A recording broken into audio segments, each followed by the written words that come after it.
Sexuality in Africa has always been deeply tied to tradition, spirituality, and cultural identity. In Senegal, a country rich in history and diverse ethnic groups like the Wolof, Serer, and Fulani, sexuality is not just about intimacy. It's about community, ritual, and the preservation of values. Today on Afro Tribal, we explore 7 fascinating sexual practices in Senegal and the cultural beliefs that surround them. First, among the Wolof people, the art of seduction is considered a cultural performance. Men and women often use special perfumes, oils, and finely woven clothes to heighten attraction. This isn't simply vanity. It's believed that physical beauty and presentation reflect inner discipline and spiritual balance. Second, in certain Serer traditions, virginity before marriage has long been a valued cultural practice.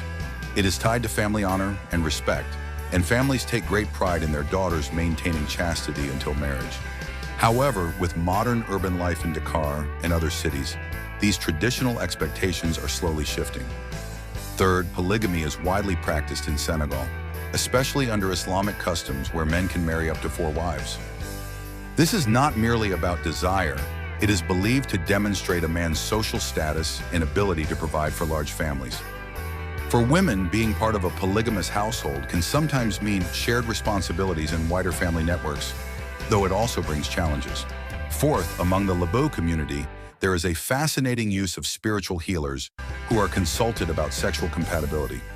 These healers may prepare charms, amulets, or herbal mixtures believed to enhance intimacy or solve problems in marriage. It shows how sexuality is not only physical, but also connected to the spiritual world. Fifth, Senegalese griots, traditional singers and storytellers, have historically played a role in teaching the younger generation about romance and sexual conduct through songs and riddles. Rather than speaking directly, they weave coded language into their performances. This cultural practice allows sensitive topics to be discussed in a way that is respectful and entertaining. Sixth, the use of waist beads among Senegalese women carries deep sexual symbolism.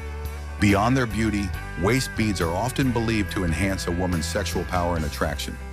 They are also seen as a private communication tool between a wife and her husband, symbolizing fertility and intimacy. Seventh, Senegal's wrestling tradition, known as lamb, might seem unrelated to sexuality, but many wrestlers believe in strict sexual abstinence before competitions. This belief is tied to the idea that sexual activity drains a man's energy and spiritual strength, so staying celibate before a fight is seen as a way to preserve power. Together, these practices highlight how Senegalese culture views sexuality not as a private or taboo subject, but as something woven into spiritual life, family, and tradition. From perfumes and waist beads to rituals of chastity, polygamy, and griot songs, each practice carries a story about identity, discipline, and human connection. As Senegal modernizes, many of these traditions continue to evolve. Younger generations, influenced by global culture, are reshaping how they see sexuality, sometimes clashing with the old beliefs, but often blending them into something uniquely Senegalese.